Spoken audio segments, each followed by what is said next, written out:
This evening we want to continue our study of certain correlative terms that have gradually come to be associated as terms of contrast. Tonight our pair is God and man. This usage occurs in literature, poetry, religion, and philosophy, and has come to carry some kind of a meaning, although analysis does not always clarify the actual practical intent. So we will begin with a consideration of the concept of deity as the first of this contrasted pair of words. As far as we can tell, the evolution of an idea follows very closely the evolution of thought, of society, of culture, and of history. And in the development of the God concept, the pattern has been from the extremely abstract symbol toward a gradual personalization or personification, until this became almost overwhelmingly literal. Then the process reversed itself, and by degrees the personification became more and more abstract, until at last it was once more a virtual symbol. There is no doubt that our own human experience is responsible for this cycle, which occurs not only in the long-range pattern of religion, but in the development of various faiths, some of which did not endure for any great length of time. Still, they completed this cyclic pattern within the province of their own sphere of influence. I think we must begin by assuming that God is a term for an idea. Deity is a concept, so far as man is concerned. But it is a concept about something which human experience recognizes as an inevitable need. The idea of God is necessary, at least in many periods of human evolution. And where it disappears temporarily, it is duly revived. For the original idea cannot die. Man has to have it. It is as inevitable to him as the term father. It may be that through circumstances the man has never seen his father. Yet he cannot imagine himself or experience himself as fatherless. In the same way, deity, as the common father of existences, is so real in our native and natural thinking that while we may constantly alter its form or revise our own interpretations of it, the basic fact or the basic element of the concept is as inevitable to us as the concept of our own consciousness. In the working out of this concept, therefore, we can trace some of the earliest efforts of men. We can pause for a moment and consider the dolmens, the great uncut stones that were raised in various parts of the earth, monolithic boulders, sometimes arranged in a rough design. Occasionally more sophisticated patterns were created, but frequently just a stone. Uncut, untrued, but usually of gigantic size. A sense of overpoweringness and a quality of endurance recognized or represented through the rock. Men therefore raised these monuments of rock to the principle which they could not understand. The rock itself became a complete symbol, entirely abstract. Yet we remember it as the Rock of Ages. It has come down to us as the foundation stone of the entire concept of our religion. Gradually, men seem to feel the importance of working upon this rock with such crude instruments as they possessed to shape it into some kind of a likeness, to remove its complete abstraction. In doing this, however, they immediately fell upon a difficulty. What kind of form or shape could they bestow upon this? How were they to take this symbol and make it into a more particular, recognizable, unique device to represent a uniqueness in the eternal course of things? Man, of course, seemingly had only one solution to his own dilemma. In some way, he felt impelled to create upon this rock a likeness of man. Because of his own peculiar sense, perhaps, of an intellectual existence within him that divided him from the other visible kingdoms of nature, he came to the conclusion that the highest likeness that he could create was the human likeness. So we have a great unfoldment of anthropomorphic art personifying deities in human form. Many modern sculptors would be well pleased with the earliest attempts at creating monolithic likenesses. The abstract features and characteristics would have been regarded as good art in the time of the rise of the Impressionists. Instinctively, man was only striving for Impressionism. He did not really believe that the power that maintains the universe looked like him. Some primitive tribes, perhaps, took the attitude that deity was only a ghostly father of the tribe. But even their minds were changed by circumstances. And little by little, man hit upon the humanizing of divine likenesses, the creation of the vera icon, the true appearance of a god. But as he progressed along this path, certain other difficulties confronted him, and some rather early thinkers have pointed it out. One of the difficulties was that the more this god came to look like man, the less it seemed to be like God. The image resulted in a subconscious investing of the image with human attributes. As it looked like man, it became like man. Well, this was not the essential purpose. Our pious remote ancestors really did not want to worship themselves. This was not their intent. But some of them ultimately fell into this dilemma. So if they were going to create an image in the likeness of a man, they had to do something to it so that it was not a man. The first step, probably, was to invest this image with the highest attributes of humanity. To do this, the image figure could not be an ordinary citizen. It had to be a king.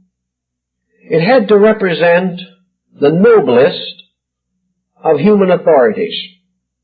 And as the king was the ruler of a nation, so this divine king was the ruler of the world.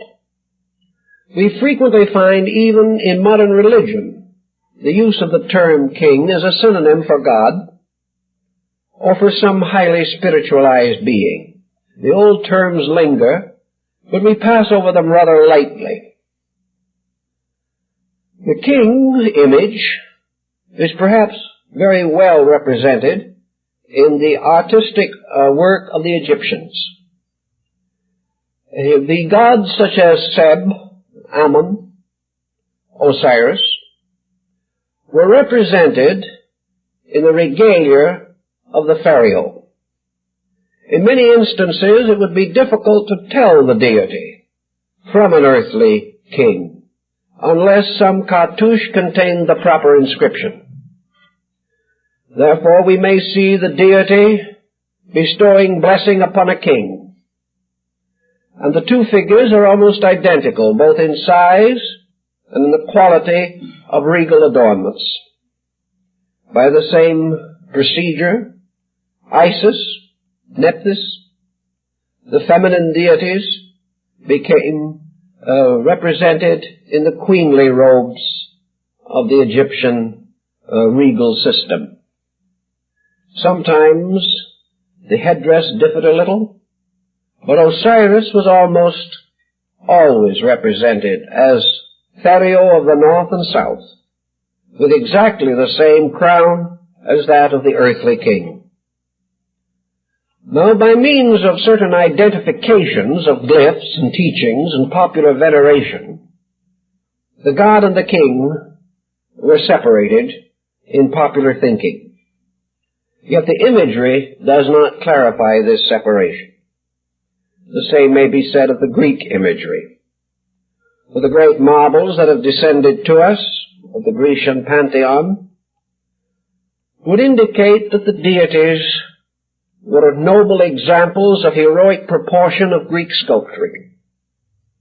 They were of the most elevated conceivable appearances, but they were fashioned completely in the likeness of mortals. And as a result of that, the Olympian heaven became more and more like some Greek state. Little by little, this humanization led to the loss of the larger concept of God's own dignity.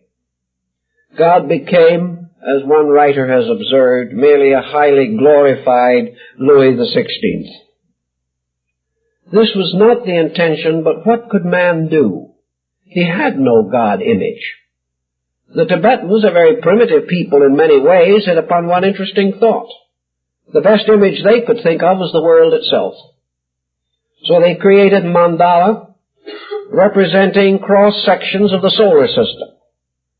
And these they regarded as proper emblems of deity. They could go no further in their own thinking, but they did outthink some other people we regard more civilized. The next possibility that occurred to man, to divide his gods from his own kind, was to alter the appearance in some marked way. In India, the deity might develop 3 heads, or a multiplicity of arms, certainly attributes that are not human. In this way, a wall was established, and the god was no longer easily mistaken for a man. However, to most highly civilized people, this, while symbolically helpful, was never aesthetically completely satisfactory. It took a long time to enrich human consciousness to the degree that the multi-headed, multi-armed divinity was really attractive.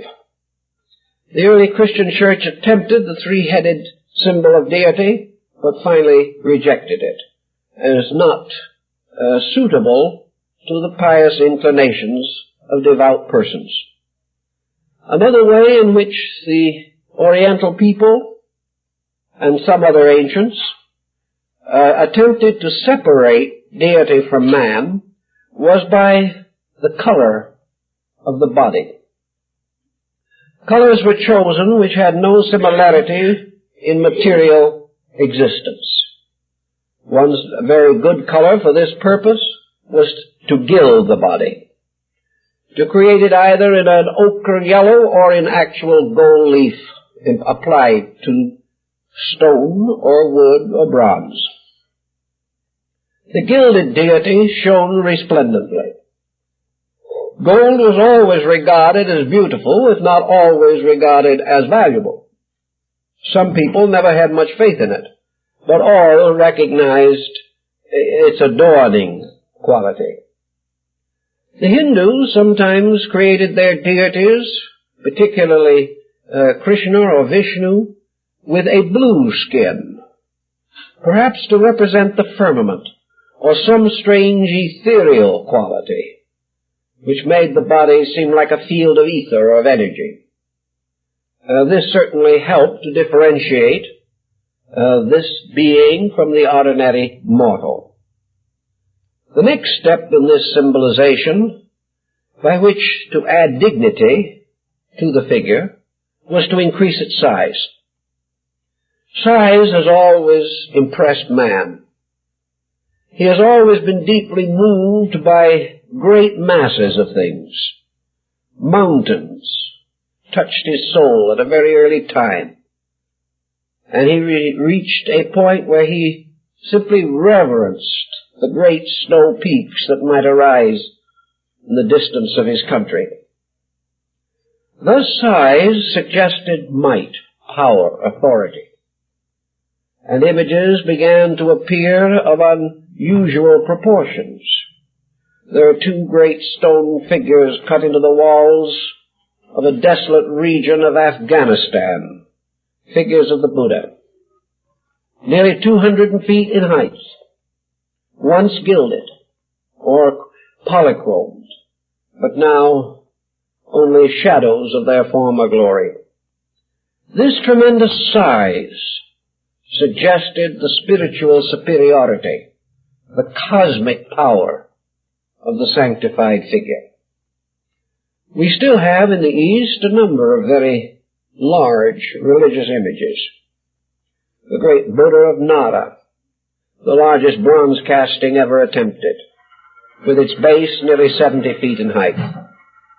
We also have figures in different parts of the world, where reclining figures, such as the Nirvana of the Buddha at Pegu, shows the great teacher lying on a jeweled couch. The figure is nearly 200 feet in length. There are images in Japan of Buddha, over 120 feet high. These images, and those in other parts of the world, for they once favored other deities beside the Buddhist divinities, all represented magnitudes. The effort to represent the figure in some form that was so unworldly that even though it was fashioned of rock or clay or wood or iron, it still had about it a sense of mystery. In early illuminated manuscripts, even among some early Christian and Jewish manuscripts, deity if symbolized is represented as larger than the devotee. And in India, of course, the worshipper is a small figure at the feet of a great teaching image. This man attempted to abstract his symbolism, moving from one step to another, but usually favoring his eyes. He had no real way of interpreting his moods except by creating things that he could see. Later, when civilization grew more advanced, men attempted to capture the divine symbol in music or in some other medium, but never as effectively.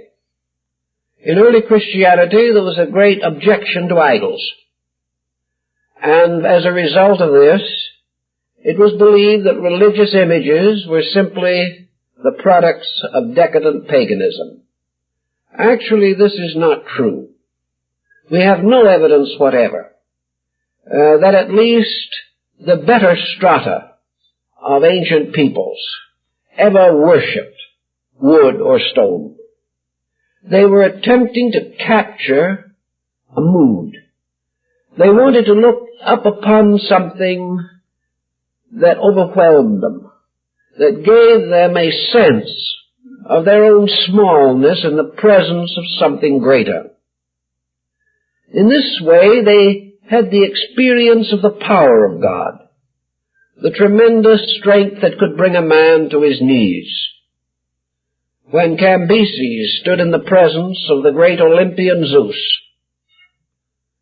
he gazed upon this wonder of the world in quietude for several moments, and then fell on his knees. He had intended to destroy the temple and loot its treasuries, but he could not do it after looking upon the great face of Zeus. Thus the image was a force-carrying thing. But because of Western attitudes toward imagery of a religious nature, it has not been very frequent to see a deity or even other abstract ideas reduced to human form. During the Middle Ages, however, a number of great artists, sensing the artistic possibility of this symbolism, did create magnificent frescoes, such as those that adorn the walls and ceiling of the Sistine Chapel in Rome. Here deity is personified. He is shown creating the world, casting off the sun and moon, and raising up Adam from the earth. Deity takes the patriarchal image, an image which is a combination of some contemporary sense of sageness and perhaps the mental image of Moses or one of the prophets. For most prophets or teachers, the creation of anthropomorphic likeness is not too difficult. Any person that once walked the earth as human can be portrayed in a manner that will bring respect and acceptance. Most of the great people of antiquity, including the world teachers and great enlighteners of mankind, are known only by imaginary likenesses. The imagery has been created in an effort to interpret the power of the person, his qualities, his nature, his attributes. Some have been very clever in recognizing how perfectly the features and the proportions of the body can bear witness to the qualities of the mind and heart.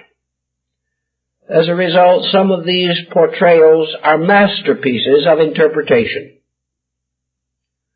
To go back, however, to the essential concept of deity, we realize that with the development of Protestantism in Europe, there was a tendency to depart from all religious images relating to the first person of the Trinity. Some images of deity are still to be seen in all Catholic shrines and churches. Where they appear, they are nearly always invested with the habiliments of the papacy. Deity is represented as Pope, as the Supreme Heavenly Father, who is the parent, cause, and authority behind the earthly Pope, who is his vicar in this world. Thus deity has the triple tiara, wears the full vestments of the clergy, carries symbols of spiritual and temporal authority, and usually makes the sign of benediction. This imagery was not carried into most Protestant denominations. As a result, deity became increasingly formless in the mind of the people. Deity became again an idea. But in this case, the idea was not completely self-sustaining. The idea of God, if not visualized, had to be put into some other medium of expression. We cannot think successfully about that which has no dimension. no proportion, no imagery that we can conjure up with our own intellectual, emotional tensions. Thus we gradually came to substitute word pictures, definitions, and that which was no longer pictured came to be defined.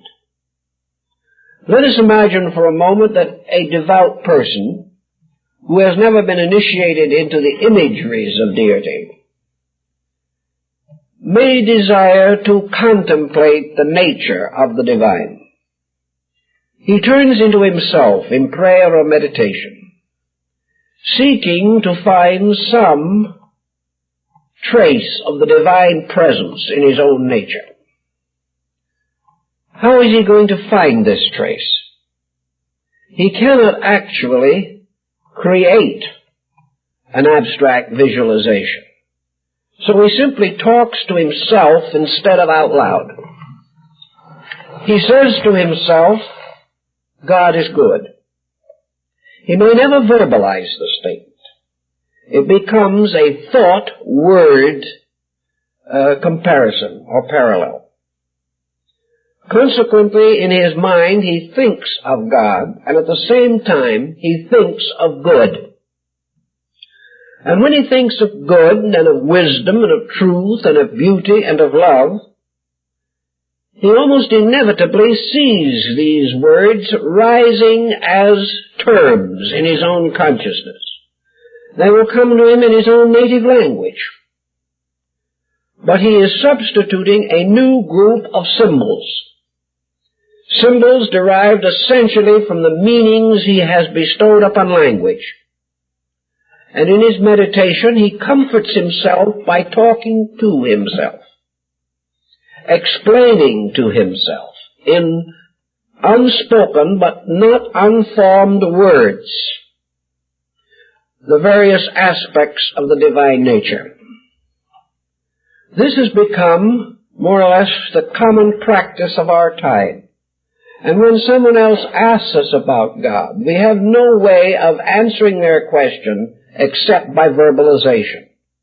And in verbalization we make use of those terms which in our own consciousness we have already identified with the divine nature.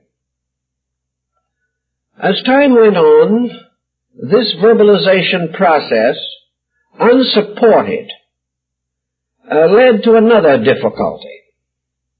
When men could see a likeness, they fulfilled the ancient idea that to see is to believe. When the seeing was taken from them, when the images and imageries were declared to be impious, then something of the reality of the presence of a divine power was lost. It had to depend upon the stimulating power within man himself. Human beings of different degrees of attainment had different abilities to stimulate such subjective imagery. Some did not get very far. Some gave up after a few tries. And others came up with definitions that were very little better than sacrilege. They had lost the power to simply experience the impact of sublimity. Religious art in recent years has not been especially good. And now that we seem to be plagued with modernism in religious art, it will probably be worse. And this does not carry the fulfillment of the essential purpose behind the training of imagination to interpret symbolic embodiments. Thus, as man lost the imagery, he began to lose inner contact with realities. The image terms that he created could so easily be tossed back and forth in argument. After man ceased to bow before some great created likeness, he found he had more energy with which to debate religion. The image stopped him.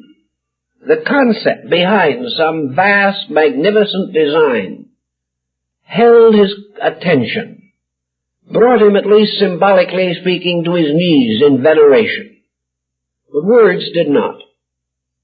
He found it was easy to contradict the words of someone else, and might be forced to defend his own beyond a legitimate degree. And what had once been a very vital experience ended in a debate. So out of this debating, we gradually lost any direct contact with the God idea. And as materialism in general, somewhat assisted by this situation, by the way, took over, and men's minds turned to science and industry and other profitable professions, the abstract faded out because it was not supported. The new immediate material world became a new image. Man, having lost the image of the deity, rising triumphantly in some rocky arch, put in its place the image of the great factory, the office building, the electrical plant. For his contemplations of deity, he began to contemplate chemistry. For actually, we are all largely bound to our visual perception. When cities became greater, men began to subtly venerate cities, whether they knew it or not. The cities became the realities, and the shadows of the old gods faded away. This was a psychological experience. Some people might feel that the old imagery was sacrilegious. But these same people are captured in a new imagery, which is less idealistic, less constructive, and less solutional to the inner need of man. The individual who would never think of worshiping a god of wood or stone bestows an almost worshipful veneration upon his bank book. To him it is a new security. It is a new symbol of the guiding power that preserves all things. And where a man's treasure is, there his heart is also. A man's treasure is now invested in physical achievements. They have developed the visual power. The great cathedral has developed a massive grandeur, but the God in it is no longer visible. The great bridge receives the admiration of many people. Fine skyscrapers rising in masses of concrete and steel remind us of our own greatness, and we seem to like to be so reminded. But there is nothing there to remind us of that which is greater than man. And in this we have lost a very valuable perspective. Now let us leave this end of the matter for a moment and turn to the term man, as it relates to this little couplet that we have selected. We do not seem to know exactly where the term or word man came from. Generally assumed to be of Anglo-Saxon origin. But the Anglo-Saxons have been credited with many things that have later been traced elsewhere.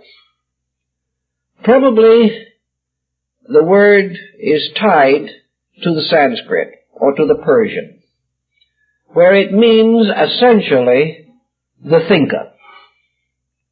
Man from manus, the mind. Manu, the lawgiver. In all of these terms, which undoubtedly could easily have come along the Great Silk Road long, long ago, for this road was busy with traffic before the age of Pericles. In any event, the word man has come to represent collectively the totality of humanity. The human being as a kind of creature, a kind which is personified in each of its own members, or each of its own productions. so that the one man becomes the symbol of all men. And in the last analysis, the term man takes on androgen qualities and represents both male and female. It is the total of mankind. Now, in ancient thinking, man had to struggle with his own nature some way. It was not only necessary for him to explain everything else, a task which he found most difficult. It was immediately important for him to explain his own nature, to find out what he was. He must answer the question, who am I? Again, most of the necessary information was lacking. Man found it just as difficult to form an adequate concept of himself as to form an equally adequate concept of God. Therefore, man and God as words both came to have much the same meaning, inscrutability. The impossibility of solving the primary mystery. The human being had thoughts, but he did not know where they came from. He has 100 explanations for it today, but still he does not know. He has simply created concepts or hypotheses to explain himself. But no individual can really, honestly, certainly declare that he knows all about himself, that he has isolated his selfness completely within this strange complex of his own body. So in ancient times, man was finally regarded as an intelligent being inhabiting a body. The intelligent part might still be open to some controversy, but perhaps even simple human folks must be allowed to have their own peculiarities. Man believed himself to be intelligent. The reason he believed it was because whatever it was in him that seemed to pass for intelligence told him so. He was never able to get an affidavit from the being within. He was never able to produce that being in court, other than vested in his flesh, as it must always be during life. He had the feeling that this being came from somewhere before birth and entered into the body. That after death this being went somewhere from the body, neither beginning nor perishing with the flesh. This being came to be a kind of shadow, a shade, a breath, a Holy Ghost, moving through flesh, the very breath of life that it was said in Scripture, God breathed into the nostrils of man, and he became a living soul. So to man himself, his life was a kind of breath. Like the winds he came, and like the rains he departed. He did not know very much about this breath. He could not see it any more than he could a morning breeze. But as the breeze bent the trees and the grain in the meadow, so this breath in him caused motion in his body, gave him a certain existence, caused him to open his eyes and look out. Therefore, in a sense, it was as though this breath opened the eyes of an image. Now, this is a term used in a number of Asiatic countries for the dedication of a holy statue. In China, in Japan, Korea, Tibet, when the image of a deity has been made, either in wood or bronze or even painted, it is necessary to open the eyes of the image. This is achieved by putting something within the image which has sacred meaning. In the case of a painting, an inscription upon the reverse may open its eyes. This opening of the eyes is the ensouling of the form with a divine truth of some kind. And in the dedication of the great images of Buddhism and Lamaism, there were vast ceremonies of the opening of the eyes, or the causing of the image to become alive. In Egypt, the shadow or form of things became alive by the mystery of the ritual of the opening of the mouth. Here, the breath, the speech, became the symbols of this aliveness. The eyes in death no longer had the power to see. The breath in death ceased. So, as man at birth first inhaled, so that life began by the taking in of air, and at death his last action was to exhale, which meant the departure of air. So the air came to be the symbol of spirit, and was regarded directly as such by the Inca of Peru. This man, then, was an ensouled body. Our remote ancestors seldom thought of man and his body as the same, or as identical, or that the soul depended upon the body for its existence. Rather, it depended upon the body for its manifestation in this condition of existence. Man, trying to understand himself, sought to penetrate his own symbolism. In the beginning, he studied his neighbor, hoping in some way to observe in the actions of others clues to the majesty of the indwelling self. All forms of character analysis developed under this concept, such as physiognomy, the effort to determine appearance, from appearance, the characteristics of the nature. Also, man attempted, through the collective expression of his kind, in peace and war, in the building of cities and the casting down of cultures, he sought to discover in these larger general motions some clue to his own larger purpose and destiny. It was all hypothetical and highly abstract, but man had no other way. He still has no other way. He has better words and longer ones. There are more authorities arguing the matter than ever before, and there are some very solemn pronouncements.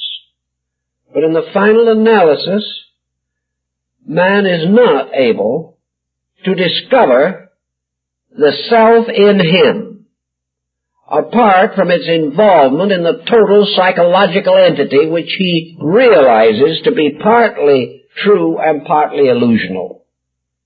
He has never been able to separate reality and illusion within himself. Man, then, in his dilemma, so to say, began to interpret larger things. And he sought by analogies to find answers to questions that would not be answered directly. The Egyptians, especially the later Hermetic philosophers, were very skilled in analogy. The great Hermes is accredited with the statement, "That which is above is like unto that which is below." That vast things and small things are cast from the same designs, differing in size, magnitude, diversity of parts, multitude, but built upon one grand archetypal scheme. And while it didn't solve much, man came to the rather pleasant and comforting discovery that if he could solve the mystery of either God or himself, he would solve both. If he could understand God, he would know himself. If he could understand himself completely, he would know God. Out of this came many alchemistical speculations and a variety of mystical arts and sciences, intended in one way or another to release consciousness from the limitations of prevailing attitudes and prejudices. At an early time it was decided that bodily corruptions obscured inner vision, and we had the rise of asceticism, the determination to achieve insight through the purification of the body, under the belief that if we could refine the body, the light within it would shine through more perfectly. Many mystics have demonstrated a large measure of truth in such a concept. At least for themselves and those who believed in them, they have found the answers that others seem to seek in vain. So the problem of uniting the concepts of God and man gained in the early modern time, when science was still rather overshadowed by philosophy, the belief that man could rationalize, could discover himself by both reason and intuition. That not only were there things which science could not cope with, but would never be able to, yet man was not left without some means of going beyond the restrictions of science, which was limited to physical things. This further step toward the unknown could be taken by the trained mind, reason. Reason was just as scientifically factual as a laboratory experiment. If the mind was trained, and trained properly, its findings would have scientific exactitude. The danger was that the untrained mind, like the inadequate scientist, would be unable to achieve the higher purposes.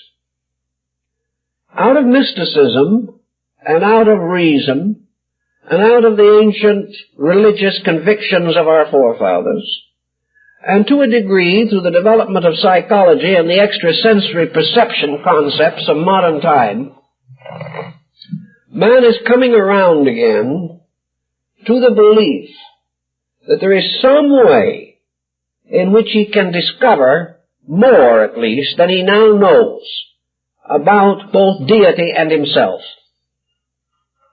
He believes that he can carry this project further. And those who hold this belief also believe that this particular project has absolute priority, inasmuch as man's future depends entirely upon his insight. If man is unable to clarify certain mysteries within his own nature, he can never lead humanity or society to any promised land that is fit to inhabit. To achieve this, he therefore begins his re-evaluation of deity and of himself. Gradually, modern man has either rejected deity or reduced the concept to a scientific symbolism. I think we may say that for the most part, science is building a strange, abstract image of the divine without really knowing that it is doing so. Atheism is merely a matter of interpretation of data. The individual who is not aware of the depth dimensions of his own researches may become agnostic or atheistic, but the whole structure of modern thought seems to be moving inevitably to the realization that deity is an eternal power, ever manifesting through the immutable laws of existence. The immutable universe is emerging. The magnificent interplay of laws, forces, elements, materials, all these symbolisms ultimately sustain the existence of a magnificent scheme. And the universe emerges as one vast entity, one being, one principle, one life. And it is this vaster interpretation that now begins to provide a semi-visible vestment for the eternal being. Man has not really developed this completely in recent times.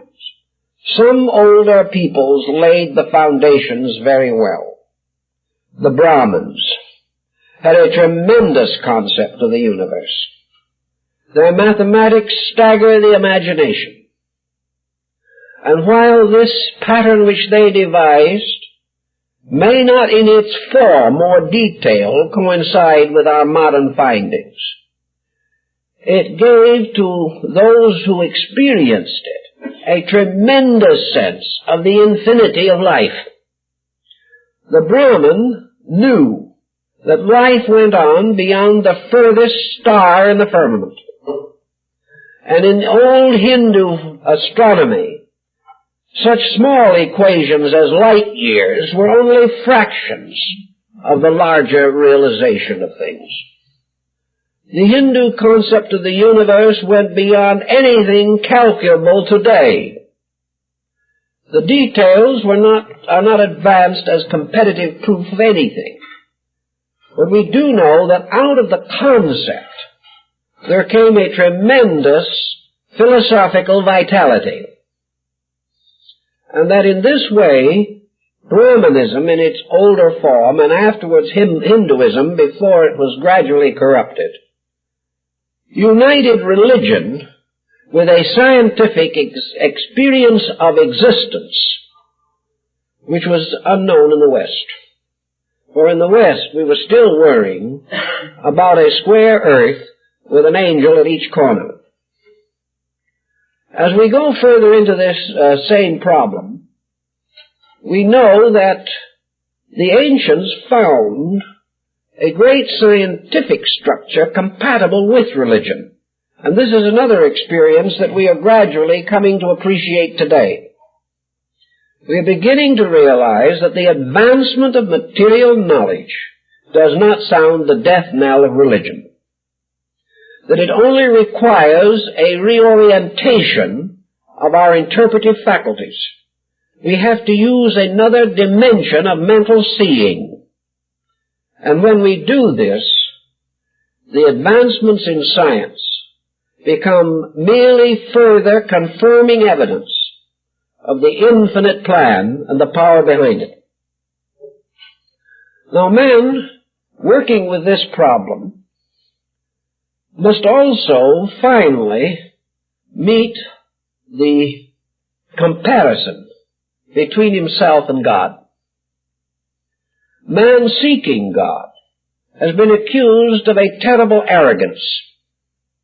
There are still millions of devout persons who believe that the mere effort of man to explain his own existence is little better than heresy. That the individual should recognize that God created him to be ignorant and expected him to remain that way and penalized him for knowledge.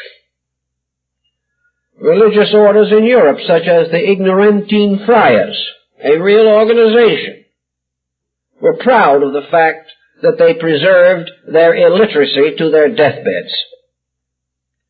It was assumed that man could only get in trouble and endanger his eternal soul by exploring the universe. Well, perhaps some of the old fears were better grounded than we suspect.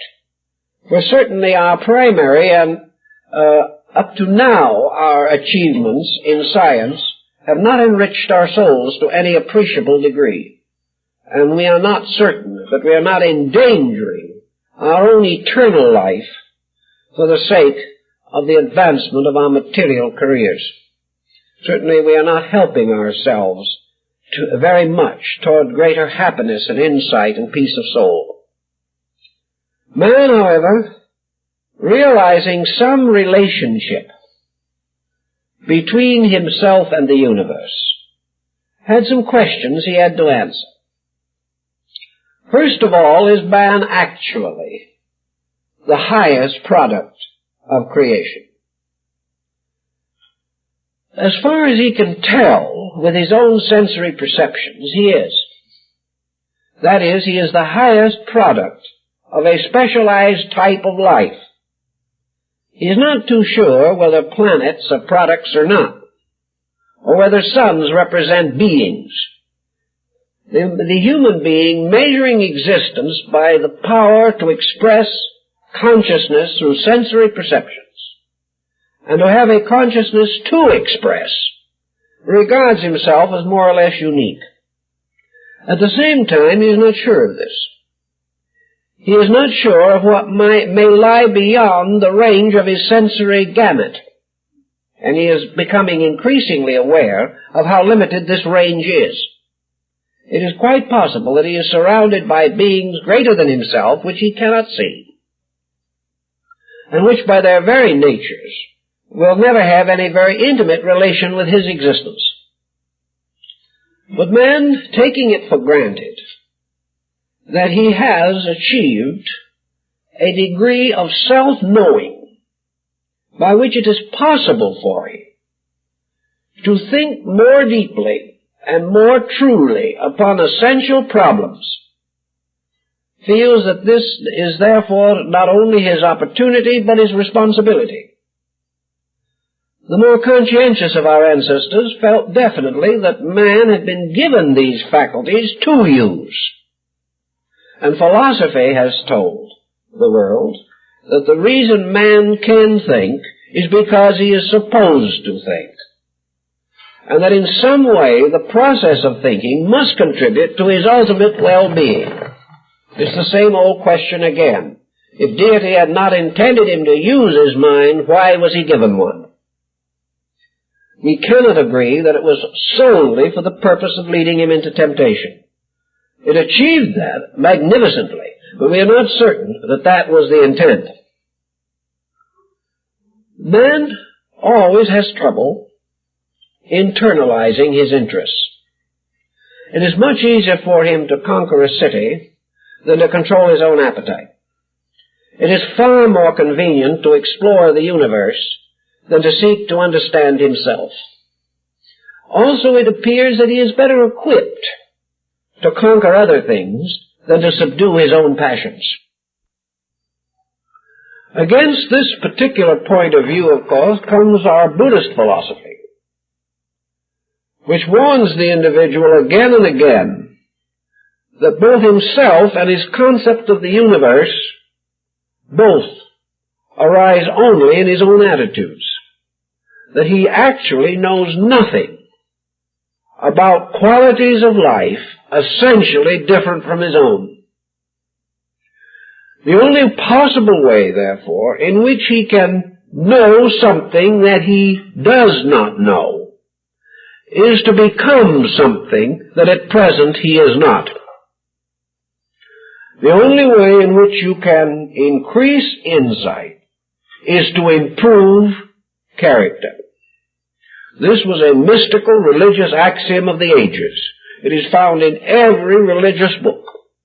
It is found in every great teacher's recommendations to disciples, that the beginning of wisdom for man is to correct his own faults, purify his own life, subdue his own unreasonable attitudes, and escape from the dominating conviction that he must be right.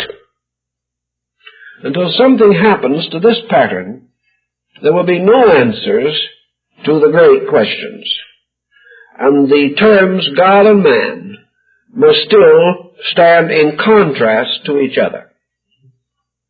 In the Vedanta system, there is no such contrast.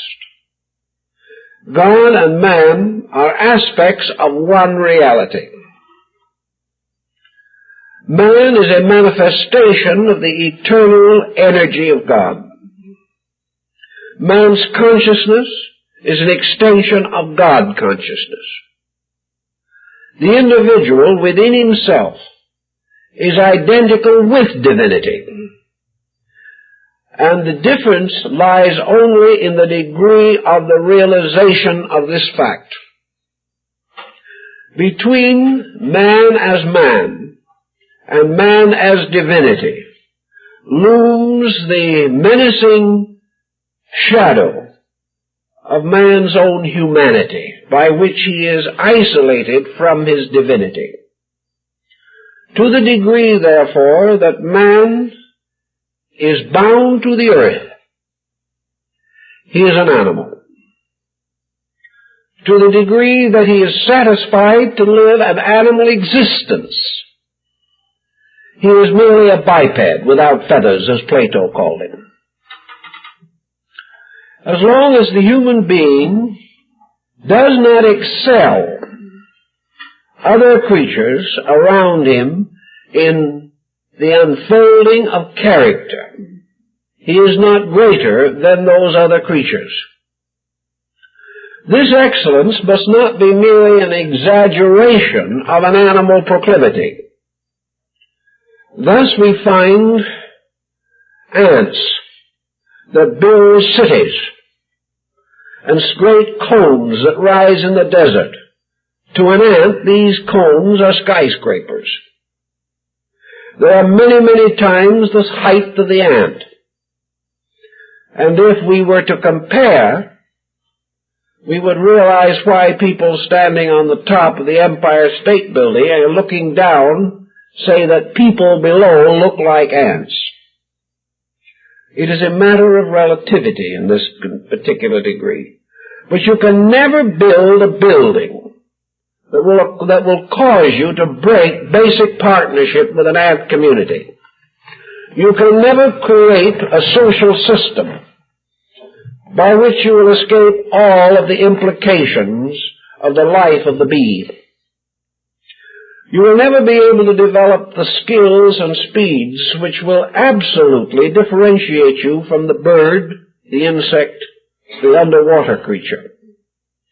Everywhere in nature we see various superlatives: strength, cunning, sense.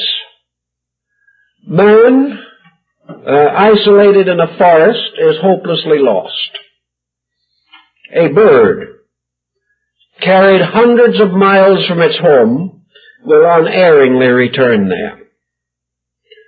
Dogs that have been taken away from families or have been left behind by families have traveled hundreds of miles over unknown terrain and gone home. Man cannot do this. He is hopelessly outmaneuvered in instincts and intuitions by creatures that he has not very much respect for. Therefore, what is it by which man is uniquely entitled to consider himself capable of discovering or experiencing truth? First of all, it is because man, perhaps, we are not sure, but we think it possible, is the only creature that can estimate itself. It is the only creature capable of turning into itself and asking the question, who am I? This is the beginning of man's great journey, for his entire progress has been a desperate searching after elusive answers.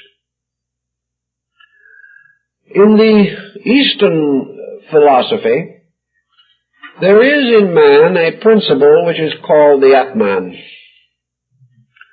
This is one with the infinite life, consciousness, love, truth, wisdom of space. The Atman is everywhere. It is the God of things and the God in things. It extends throughout infinity. It is able to fill spaces where even the lights of cosmic suns cannot reach. There is no conceivable boundary to it. And no matter how far we travel into infinity, we can never hope to reach the edge of the Atman. This is the all-pervading, and it is the one source of what we might term existence. It is the ever-fruitful. It is what the Egyptians called the seminal power of space, filled with seed. And these seed itself, of its own nature and of its own kind. Creation is a great field in which these tiny seeds fall into the dark earth of matter and grow up again and are fruitful and replenish the earth. Everything is Atman. Everything is life. And this Atman has the only ultimate perfection we can conceive of. We do not know whether it is conscious or not, but we know that consciousness arises in it. We do not know whether it thinks or not, but it can bestow thought. We are not concerned too much whether it moves or not, because it is the source of motion. We are not sure whether it is light or darkness, but we know that the darkness of it is full of light. We know that it is infinite life, infinitely manifesting. We know that it creates, preserves, and finally absorbs all things into itself. It fashions and nourishes that which it fashions. It is being and food and place and time. It is impossible for us in this stage of our evolution to experience the actual essential life of the Atman. We cannot know all that it is, because the only conceivable thing that can know all is the Atman itself. Whether this Atman knows all else but itself, or knows only itself, or has no knowledge of either, or knows both, these questions are unanswerable by man. But the hypothesis or the concept of the Atman alone meets to the Vedantic thinker the absolute minimum requirement of what it is that is at the root of existence. Nothing less can explain all things. And when you have to leave some things out of an explanation, it also means that you must leave some men out of redemption.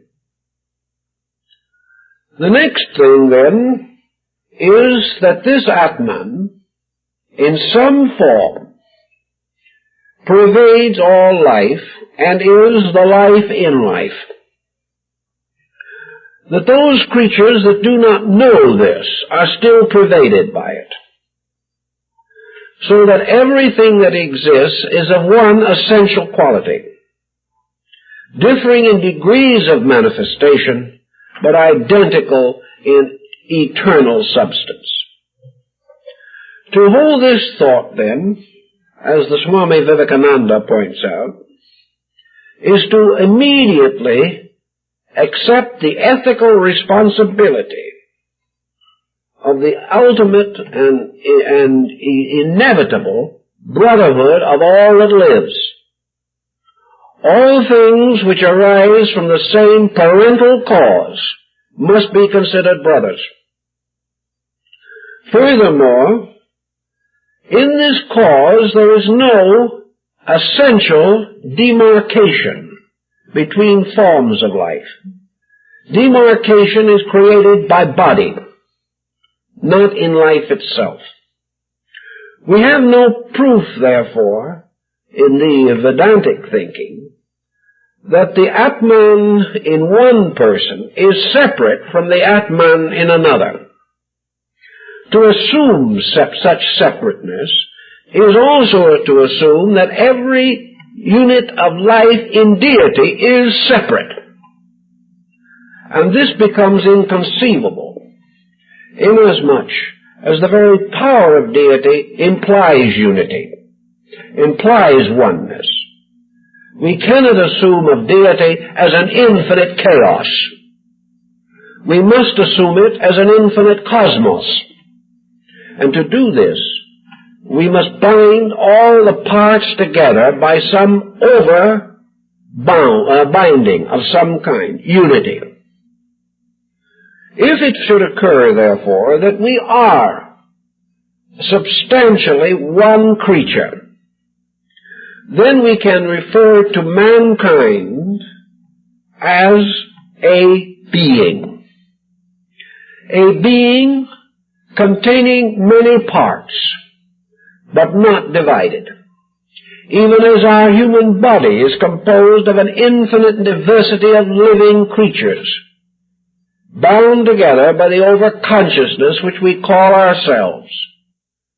But this bond is not conscious in us. It is made possible by autonomic processes, by procedures within our own structure which we are not even aware take place. So in the Vedanta theory, there is one humanity, made up of races, made up of social branches, divided into various levels of development, but one. By the same concept, there is one animal creation, of which man is technically a part, bound to it by body, but released from it by the power of individual creative thought. All animals, therefore, must properly be regarded as embodiments of Atman. They, too, have this reality in them. For if it was not there, they could not exist. They could not live. They could not pass through the various simple cycles of existence which distinguish them.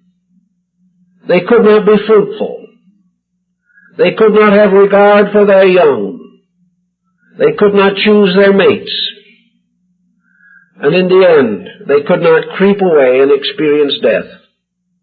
They have to be part of this one life. This means that in the last analysis, the concept of brotherhood must be extended to all these creatures. St. Francis de Assisi recognized this, and with the deepest mystical insight referred to his brother the birds and his sisters the flowers. They are one life. And the realization of this could be a tremendous civilizing force if we really know what it means. We have to go further. Minerals. We have to go into the insect kingdoms. We have to go everywhere. For if a thing is, it can only exist in a state of being because eternal being sustains it, exists in it, supports it, integrates it, causes its masses to be held together, and prevents its parts from flying into oblivion. So we live in a universe, as the Swami Vivekananda pointed out, in which there is only one life, the unity of which is not experienced by most persons. Yet this unity is that which makes, in the last analysis, God and man one. And even still further, performs the ultimate attainment, which is in honor of deity, namely, that in the end, man returns to and becomes one with God, or the Atman. Thus man is a temporary condition, a stage or step in an eternal program of growth. We cannot properly, therefore, compare God and man. For in one way of looking at it, man is a degree of the waking up of God. And from another way of looking at it, God is a degree of asleepness locked in corporeal form. We have no contrast here any more than we will later find that we have a vital contrast in good and evil. We have only conditions of being. Now, when the average person thinks of God, he does not think of being as we may term it philosophically. He thinks of a very personal relationship with space. He feels that it is inhabited by powers bent upon his redemption, and that in some mysterious way he can know the consolation of a personal contact with a personal divinity. Here again, your Eastern philosopher points out that the deeper view is not a loss but a gain. What do we actually know of the consolation of the presence of God? What do we know of what Brother Lawrence called the practice of the presence of God? To us, we have only our own interpretation of deity as something that exists to come at our summons to bind up the wounds created by our own mistakes. The Easterner doesn't think of it this way, but he points out that this vastness, which might be called the Atman, has another dimension. For after all, it is all, and all must be the greatest and the smallest, the most remote and the most immediate. It must not only be everywhere, it must be here. Therefore, the omnipresent, omniscient deity is not to be regarded as something of an attenuated nature resembling cosmic space or vacuum. It is not a spirit hidden in a void or something that has to be distilled out of atmosphere. This spirit is actually closer to us than any other part of our own natures, because it is the core. We can never have anything closer to us than our own center. But when we are not in the center seems distant. Again, it is a matter of our own orientation. Consequently, mysticism has never resulted in the strange, cold, detached attitude towards spiritual values that sometimes seem to develop in people as the result of misinterpretation. To St. Francis, this omnipresent power was so close, so intimate, that he could confide in it completely. It knew every part of him. It knew his sorrows. It knew his hopes, his weaknesses. It knew his failings, and by some strange mercifulness within itself, it forgave him. He had no way of really understanding in philosophic terms. It was not his way of life. But he did intuitively sense this tremendous fact that the Atman knows all. That there is only one part of ourselves that can understand us, and that is this core of life. For in this core of life are the laws of our own existence. Here our own being is established.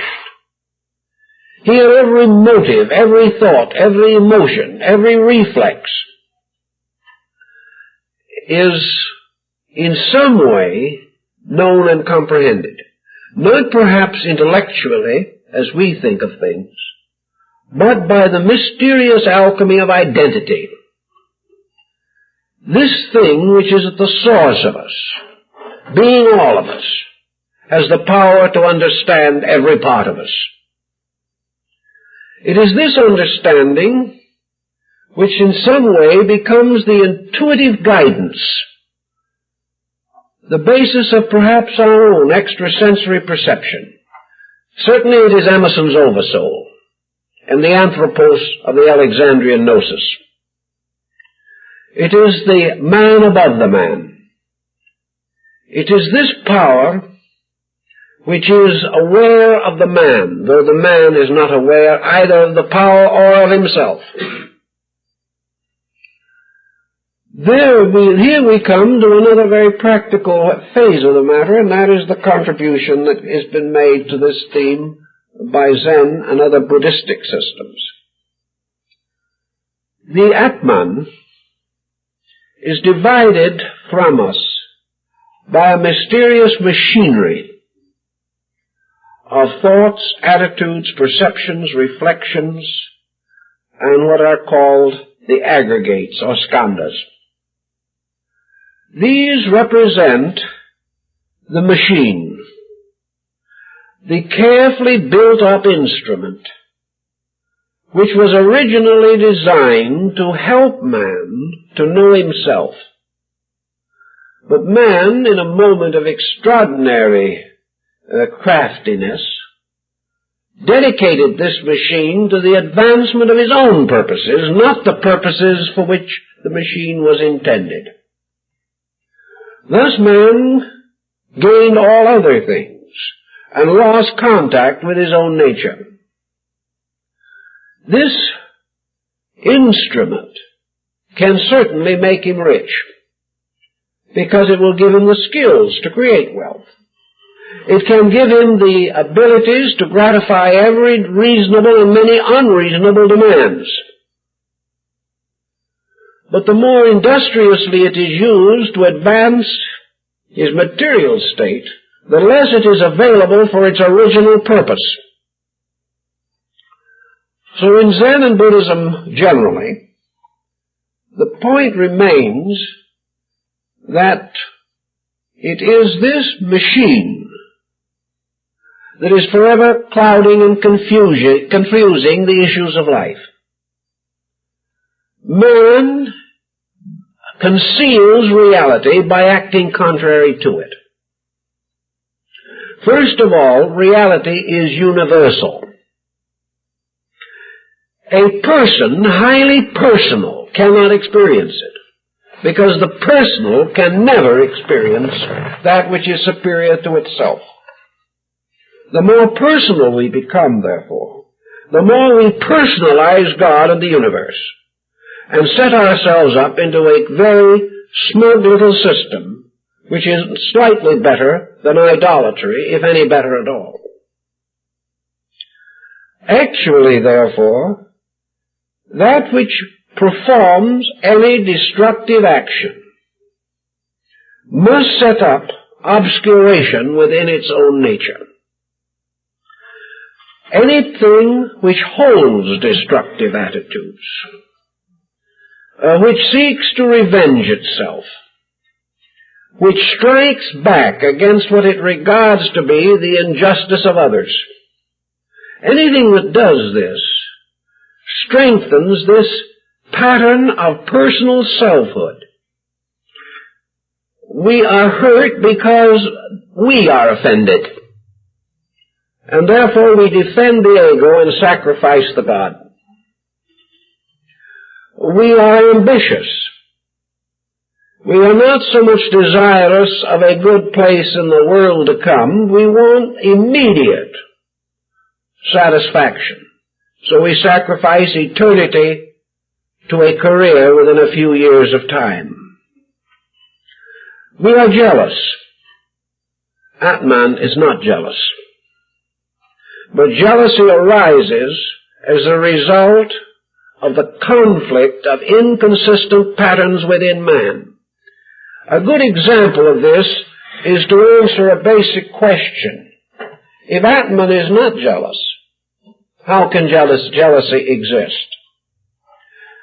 All of these faults are secondary patterns, and Kepler tells us the whole story in connection with astronomy. In the development of his astrological speculations, Kepler says very simply, there is no such a thing as a bad planet. There is no such a thing, actually, as a malefic principle in astrology. Yet things moving in their proper orbits come into different relationships with each other. Therefore, the planets, forming different mechanical, mathematical, chemical patterns become like elements combined in retorts. From their temporary combinations, new secondary substances are created. From the various combinations of eternal principles, non-eternal patterns come into existence. Thus came sin and death into the world. They are not primaries. They are the result of various levels of ignorance locked in conflict with each other. And wisdom is the medicine that remedies them all. By this very same principle, therefore, the so-called difficulties which arise in temperaments, which cause us to take various wrong courses of action, all arise from a combination of ignorance and selfness or egotism. These are the causes of trouble. Egotism is the belief that the individual is uniquely divine in the midst of a universe in which there is only one God. Selfishness is the belief that good can come to an individual in a universe in which nature bestows good upon all. And in the efforts that we make to steal good from each other, we make ourselves incapable of experiencing good ourselves. So in the Zen and Buddhist concept, the answer lies in the gradual sublimation of the individual, and his pattern is derived from the nature of the infinite being that he venerates. He would grow, therefore, legitimately by becoming like God. Diogenes once thought this through rather carefully among the Greeks. And, having considered the matter carefully as he was walking along the road, he suddenly said to himself, God does not need a staff to lean on. I lean on a staff. This proves that I am not God, because I am dependent. The only way I can become a little more godlike is to throw away the staff. So he did, and hobbled along the road, perhaps less comfortably, but free from one of the crutches of human weakness. It was a symbolical episode, but it points out the principle. Man, in order to achieve the state of Atman, must dispense with those things which are non-Atman, upon which his fascination may be centered, to the denial of his eternal birthright. Now, no one suggests that the individual throw away his staff or his dentures. This is not the consideration. The consideration is in consciousness. The individual must gradually attempt to be like the consciousness that he worships. The Master Jesus said, if you love me, keep my commandments. If we love God, we must live according to the life of God, insofar as this is possible. This was the mystic speculation of Saint Buenaventura and Santa Teresa. It was the effort to live like the truth which we regard as supreme. We know this truth is everywhere, and that in this truth no living thing is left out. Therefore, in our consciousness, though we cannot be everywhere, we can still include all things in our sense of righteousness. we can recognize the unity of life and try to live according to it, remembering always that to the degree that we offend the least of living things, we offend our Father which is in heaven. This leads to the harmless life. And Atman, deity, is the harmless being, for there can be no harm in its nature. We look to deity forever for understanding. The deity will excuse our faults and forgive our limitations. And we have infinite faith that this power, whatever it may be, in its justice, will see that no evil befalls us, whether we understand or not. Therefore, as we ask forgiveness, we must practice the concept of the universal benevolence of life that holds no grudge for any reason against anything. To the degree that we can approach this, we approach reality.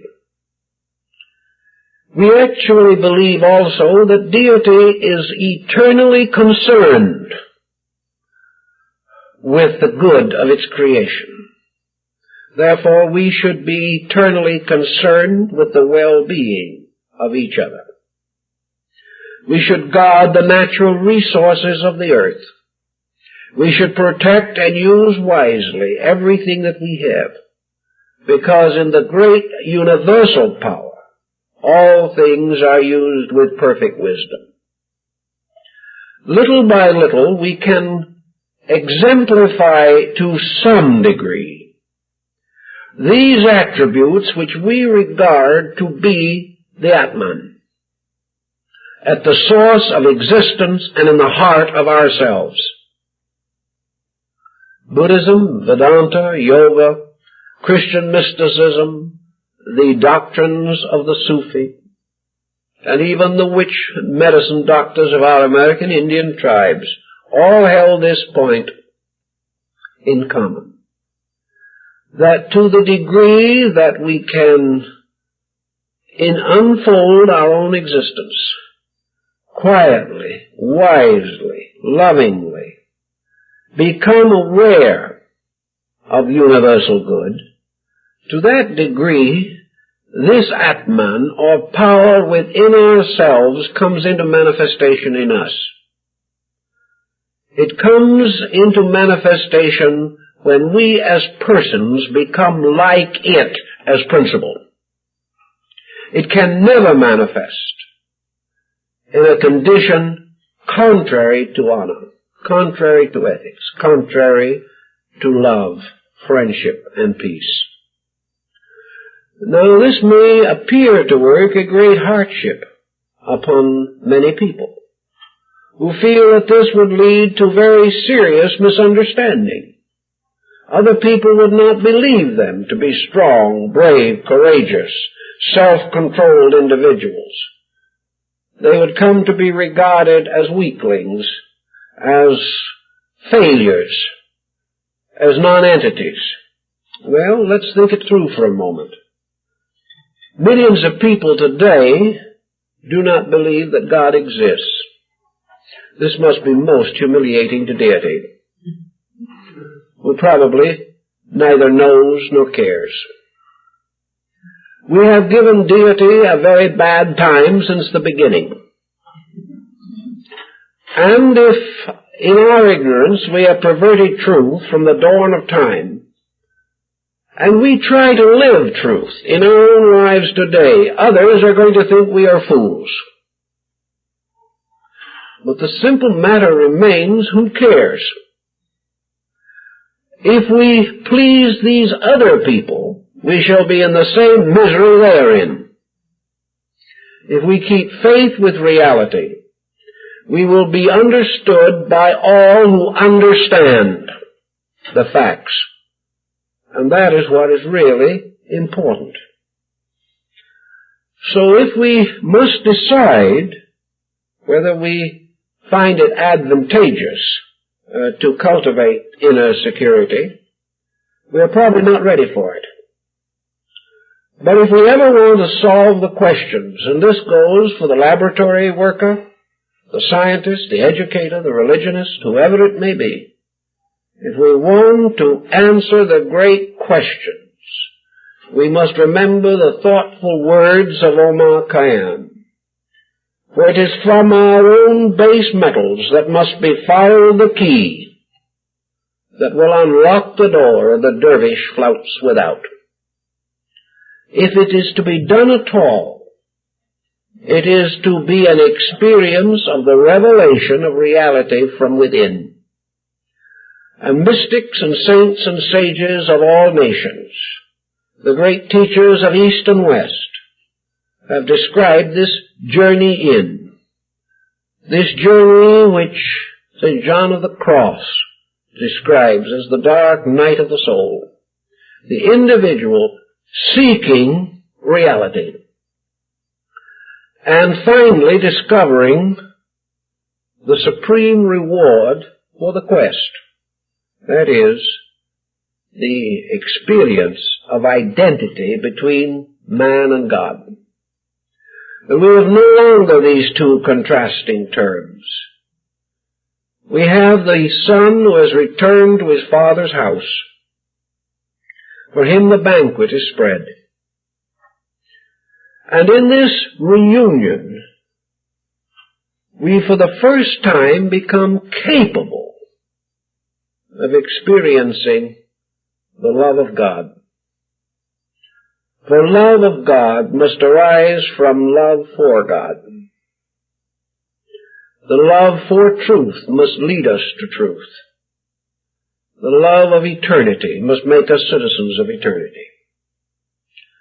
So in the achievement of our own inner consciousness, illumination, samadhi, what the Buddhists may call the Mahaparinirvana, in this achievement, man suddenly becomes one with the Atman, becomes one with the infinite for which there is no second, experiences the final assurance that the divine plan is immutable and everlasting.